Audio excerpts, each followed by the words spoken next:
एक घने जंगल के किनारे एक छोटी सी झोपड़ी में एक प्यारी सी बकरी रहती थी। उसके 4 नन्हे नन्हे बच्चे थे, गोलू, मोलू, चीकू और पीकू। चारों बहुत शरारती थे, लेकिन अपनी माँ से बहुत प्यार करते थे। बकरी उन्हें हमेशा समझाती, बच्चों, मैं जब भी खाना ढूंढने बाहर जाऊं, तुम दरवाजा बंद रखना और किसी अनजान के लिए कभी मत खोलना। जंगल में एक चालाक और भूखा भेड़िया भी रहता था। उसने कई दिनों से बकरी और उसके बच्चों को देखा था और सोच रहा था कि कैसे उन्हें अपना शिकार बनाए। एक दिन जब बकरी खाना लेने बाहर गई, तो भेड़िया धीरे धीरे झोपड़ी के पास पहुंचा और दरवाजा खटखटाया। उसने मीठी आवाज में कहा, बच्चों, दरवाजा खोलो, मैं तुम्हारी माँ हूँ। लेकिन अंदर से गोलू बोला, नहीं, हमारी माँ की आवाज जितनी भारी नहीं होती। तुम जरूर भेड़िया हो। भेड़िया समझ गया कि उसकी चाल पकड़ी गई। वह वहां से चला गया और अपनी आवाज को मीठा बनाने के लिए शहद पीकर वापस आया। फिर से उसने दरवाजा खटखटाया और बोला, बच्चों, दरवाजा खोलो, मैं तुम्हारी माँ हूँ, तुम्हारे लिए खाना लाई हूँ। इस बार आवाज थोड़ी मीठी थी, लेकिन चीकू ने खिड़की से उसके काले पंजे देख लिए।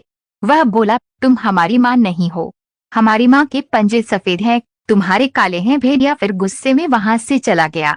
इस बार उसने आटे में अपने पंजे डुबोए ताकि वे सफेद दिखें। तीसरी बार वह फिर आया और दरवाजा खटखटाया। उसकी आवाज भी मीठी थी और पंजे भी सफेद दिख रहे थे। पीकू थोड़ा डर गया और बोला, शायद ये सच में माँ है। लेकिन मोलू ने कहा, एक बार और देख लेते हैं। उसने खिड़की से ध्यान से देखा, पर इस बार उसे कोई शक नहीं हुआ। चारों ने मिलकर दरवाजा खोल दिया। जैसे ही दरवाजा खुला, भेड़िया अंदर घुस आया। बच्चे डरकर इधर उधर भागने लगे। गोलू अलमारी में छिप गया, मोलू मेज के नीचे, चीकू पर्दे के पीछे और पीकू बिस्तर के नीचे। भेड़िया 3 बच्चों को पकड़कर खा गया, लेकिन पीकू बच गया क्योंकि वह अच्छी तरह छिप गया था। थोड़ी देर बाद बकरी वापस आई। उसने दरवाजा टूटा देखा और अंदर जाकर रोने लगी। तभी पीकू बाहर आया और सारी बात बताई। बकरी बहुत दुखी हुई, लेकिन उसने हिम्मत नहीं हारी। वह भेड़िए के पीछे गई और उसे पेड़ के नीचे सोते हुए पाया। बकरी ने पास पड़ी कैंची से भेड़िए का पेट धीरे से काटा और अपने बच्चों को बाहर निकाल लिया। बच्चे जिंदा थे।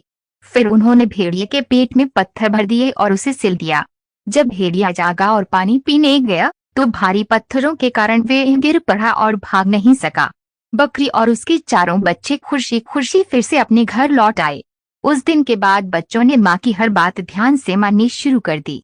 सीख, हमेशा बड़ों की बात माननी चाहिए